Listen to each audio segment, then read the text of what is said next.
Do you ever catch yourself saying things in your head like, I'm so stupid, I'm never gonna make it, I'm just not good enough? If this is you, you're going to want to keep watching. I'm going to take you through 3 steps that will help you transform your self-talk for a happier, more confident you.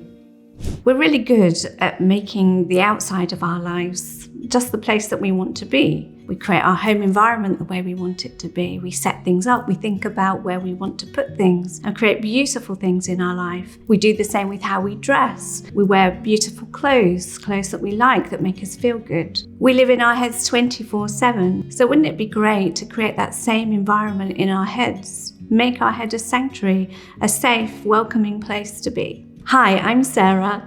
I've been a Rapid Transformational Therapist since 2018. I love working with my clients to give themselves more confidence, to improve their self-esteem and their self-worth, which enables them to go on and create the lives that they really want to lead. What I see over and over again with my clients is when they're in a cycle of negative self-talk, it really holds them back. It just stops them going for what they really want, maybe that job that they really want. It stops them going for relationships. It holds them back in their confidence and just generally gives them a feeling of failure. So you've probably heard of confirmation bias. And with confirmation bias, what we're doing is we're looking for evidence that proves something. So with negative confirmation bias, we're always looking for the evidence that tells us why something is bad. And so we do that with our self-talk. When we have that self-talk that says, I'm so stupid, we're looking for the evidence that just backs up that idea about ourselves. Oh, I was so stupid, I did that last week, and I keep doing it again. And it's like you add on more tanks that keep reconfirming that negative idea about ourselves, rather than looking for the evidence against that. So for example, you might be at work and you have this sense of imposter syndrome. You don't actually ever really think that you're good enough at your job. And then when somebody comes along and they compliment you, you find that really hard to take that on board because it doesn't fit with the narrative that you've created, that I'm not good enough, I don't really do a good job, I'm not really supposed to be here doing this job. And so because we've already come to this conclusion in our mind, we can't let that compliment in. We just reject it and push it away because we want to just sit with that repeated idea about how we're not quite good enough. So now I'm going to take you through a powerful exercise that's going to help you transform your self-talk in 3 simple steps. Step 1, first of all, be the observer. Have a sense of curiosity about yourself rather than a very fixed, critical view of yourself.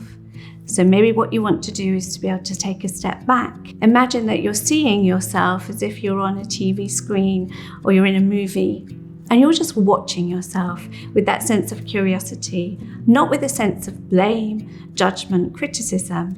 You can just start to see yourself in different situations and how you're behaving and how you're talking to yourself.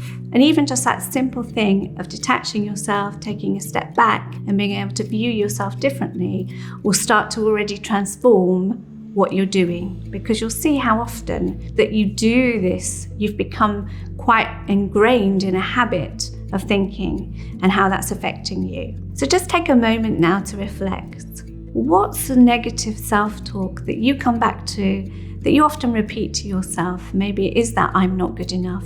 Maybe it's that I'm so stupid.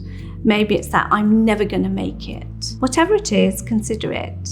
You might just even want to jot it down. Step number 2 is to challenge that idea.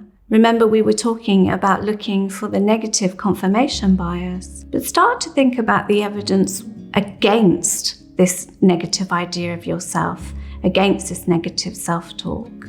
Just remember that idea, that self-talk idea that you have and you're feeding yourself isn't necessarily a fact. It's your perception of what's going on. But if you have an idea, you can change it. And just even introducing the element of, yes, they might be saying that about me.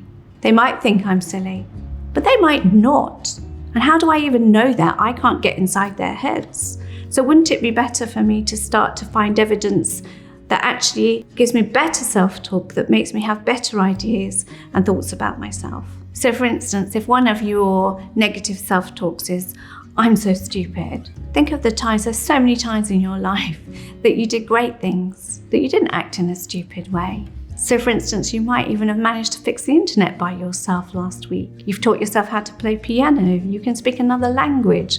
There's loads of reasons why you're not stupid. So start to look for the evidence, the supports, the positive, rather than the negative. As Marisa says, tell yourself a better lie. So the third step then is to flip it. Turn that negative self-talk into something positive. Find the evidence in your life that supports that idea. So we want to create affirmations that are good, but we want them to be based in reality, otherwise we're not going to believe them. It's a kind of fake positivity. We're not looking for that. It needs to be authentic and it needs to sit with you. So for instance, with confidence, there are going to be other areas in your life where you know you're confident, where you feel more confident. Start there. Write those down. I'm confident as a mum.